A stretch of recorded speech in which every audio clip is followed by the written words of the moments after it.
সকালবেলা বাবা বাজার থেকে থোড় এনে থোড়ের জুসটা বার করে আর আমলকির জুস করে দুটোই একসঙ্গে সকালে খেয়ে নিলাম। আর এদিকে আগের দিনের কিছু মাংস পড়েছিল, সেটা দিয়ে মা একটু টিকিয়া টাইপের করছিল। তো মাংসের সঙ্গে রসুন, আদা ঘষা সব একসঙ্গে রেখে দিয়ে সব কিছুকে একসাথে পেস্ট করে নিলাম। পেস্ট করার পর পেস্টের কনসিস্টেন্সিটা এরকম দেখতে হয়েছিল। তারপর একটা বাটিতে পুরো মিশ্রণটাকে নিয়ে সেটাতে ধনে গুঁড়ো, জিরে গুঁড়ো, শুকনো লঙ্কার গুঁড়ো, কাশ্মীরি লঙ্কার গুঁড়ো, হলুদ, নুন সব কিছু পরিমাণ মতো দিয়ে ভালো করে চটকে নিতে হবে। অনেকক্ষণ ধরেই চটকালাম যাতে গোটা গোটা মাংস না হয়ে থাকে। তো চটকানোর পরে মা ওতে আরও গোলমরিচ আর মরিচ গুঁড়োও দিয়েছিল, হ্যাঁ। এবার যে যার পরিমাণ মতো দিতে হবে যাতে ঝাল না লাগে। আর তার সঙ্গে দেওয়া হয়েছিল কাঁচা পেঁয়াজ কুচি।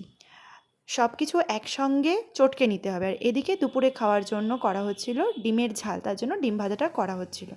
তো আমি ভালো করে মেখে নিয়ে তার সঙ্গে অল্প অল্প করে ডিমের গোলাটা মিক্সড করছিলাম যাতে একটু ক্রিস্পি টাইপের হয়।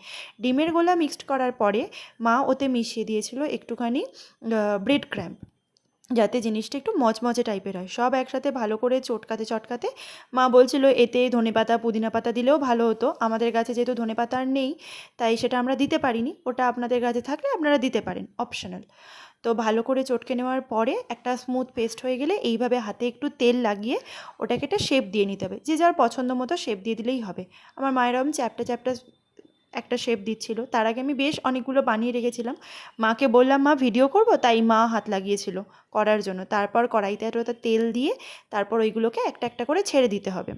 যেমন যার কেউ ফ্রাইং প্যানেও করতে পারেন, যেমন যা করবেন।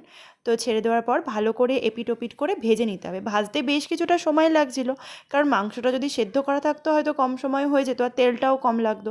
যেহেতু কাঁচা তো ওই জন্য সময় লাগছে। তো এরকম লাল করে ভেজে নেওয়ার পরে এপিট ওপিট করে দেখে নিতে হবে। তো আমি একটুখানি হাত লাগিয়েছিলাম, মা খাচ্ছিল বলে আমি এপাশ ওপাশ করে দিচ্ছিলাম।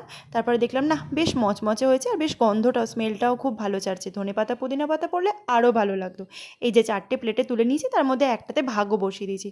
খেতে কিন্তু দারুণ হয়েছিল। মাকে খেতে খেতে বলছিলাম, মা বেশ টেস্টি হয়েছে। আর এই যে সব কটা প্লেটে সাজানো হয়ে গেছে, এরকমই দেখতে হয়েছে। টাটা।